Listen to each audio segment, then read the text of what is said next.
倫敦泰晤士河兩岸都有好多大家熟悉嘅景點，但係如果想睇晒呢啲景點嘅話，1-2日時間都未必夠之餘，仲肯定行到跛。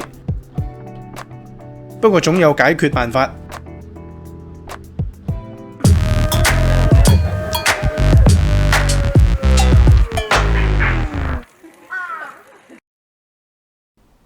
由倫敦東面嘅 O2 Arena 開始，沿住泰晤士河向西行，直至到 Battersea Power Station 都有大量景點。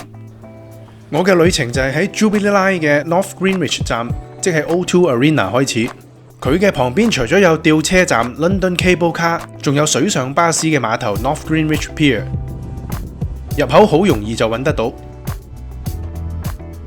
上網預先訂飛或者喺呢度即時買飛都得。票價同訂飛詳情請留意片尾。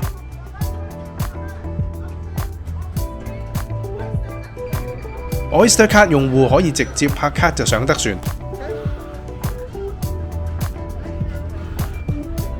船艙入邊嘅大玻璃令乘客幾乎坐邊個位都睇到風景。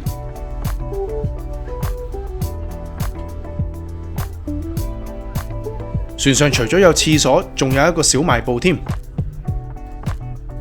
不過如果想感受無遮擋嘅視覺效果，就要坐船尾，叫得做水上巴士。Thames Clipper 嘅班次都算密，週末繁忙時間每個鐘都有多達4班船添。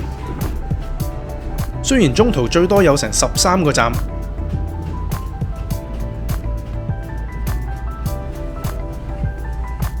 但由 North Greenwich 去到 Battersea Power Station 都只係1個鐘左右。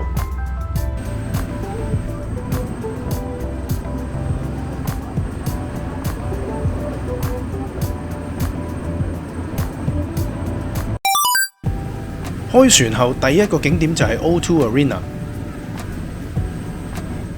佢除咗係個大型表演場地，仲係一個商場。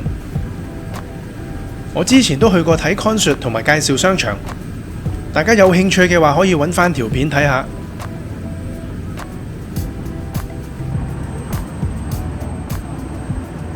喺泰晤士河向北，就係倫敦東部前工業區同埋貨運碼頭嘅位置。而家呢度絕大部分嘅工業用地已經被改建成為高級住宅、寫字樓同埋展覽場地。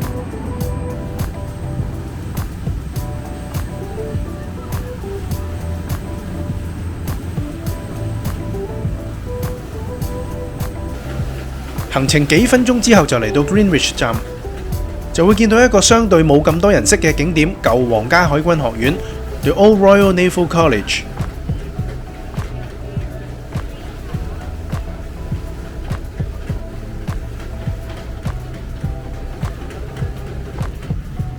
除咗舊海軍學院，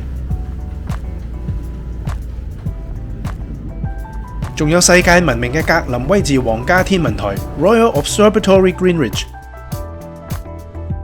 你可以揾到分隔東西半球嘅本初子午線。我哋成日聽嘅格林威治標準時間就係由呢一度開始。繼續行程，水上巴士就會以高速離開。再經過幾分鐘嘅航程之後，我哋就會到達另外一個大站——金絲雀碼頭 （Canary Wharf）。呢度係倫敦第2區著名嘅高級住宅區。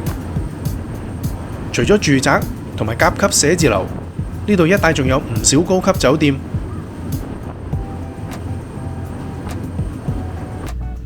聽聞呢度樓價仲同香港高峰期嘅時候接近。至於呢啲位於 Limehouse 嘅住宅，大多數係由18世紀嘅貨倉改建而成。經過咗 Tower 站，大家就會遇到航程中首個比較出名嘅地標——倫敦塔橋 Tower Bridge。喺1894年，當時倫敦需要一條連接住泰晤士河兩岸，橋面可以接起上升，令大型貨船順利通過嘅橋。佢嘅誕生就標誌住當時倫敦 East End 嘅商業發展開始蓬勃。時至今日，間中都會見到大船駛過。巡洋艦 HMS Belfast 曾經參加過多場二次大戰戰役，包括支援1944年諾曼第登陸戰，由1971年起永久停駐泰晤士河，成為帝國戰爭博物館嘅一部分。當到達咗 Bankside Pier 站，大家就會見到全長325米嘅千禧橋 Millennium Bridge。佢南面連接住莎士比亞環球劇場泰特現代藝術館，北面就係聖保羅大教堂方向。喺2000年6月開放只供行人使用，不過開放當日就發現因為強風而令橋面變得好唔穩定，要馬上進行緊急維修，直至到2002年2月先正式開放。英國啲嘢係咁。下一個唔需要多介紹，大家都認得，就係喺 Waterloo 站嘅 London Eye。佢1999年開幕嘅時候，曾經係世界上最大型嘅圓臂式摩天輪。呢個地位先後被另外4個摩天輪取替，不過佢仍然係全歐洲最大型嘅。佢嘅斜對面就係世界聞名嘅大笨鐘 Big Ben， 或者正確嚟講叫做 Elizabeth Tower 先至啱。佢喺1859年建成，1970年就已經成為1級受保護建築，喺1987年更加成為 UNESCO 嘅世界遺產。佢旁邊嘅就係英國嘅政治核心，國會上下議院開會嘅地方——西敏宮 Palace of Westminster。1834年幾乎被一場大火完全燒毀，直到1876年先至重建完成。下一個大家必經嘅地標，St George Wharf 站附近嘅軍情6處 MI6 嘅總部。佢雖然係不對外開放，但你可能會記得呢一幕 James Bond 嘅經典場面。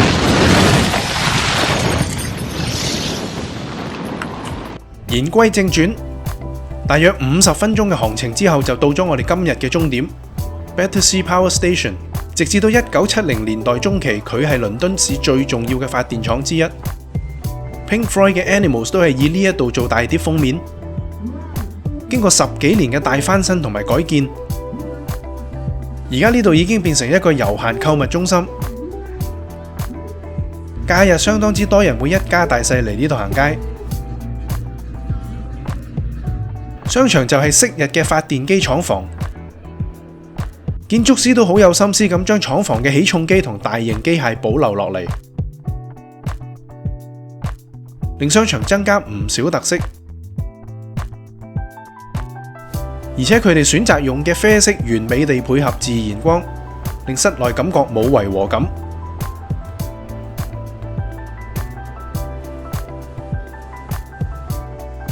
票價方面，一般單程或來回會分成東部、中部或者西部計算。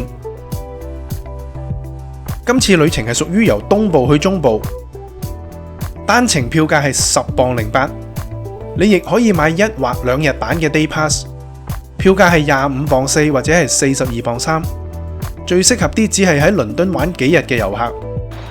今集就到此為止，請大家訂閱或者 like 支持下，我哋下次見啦，拜拜。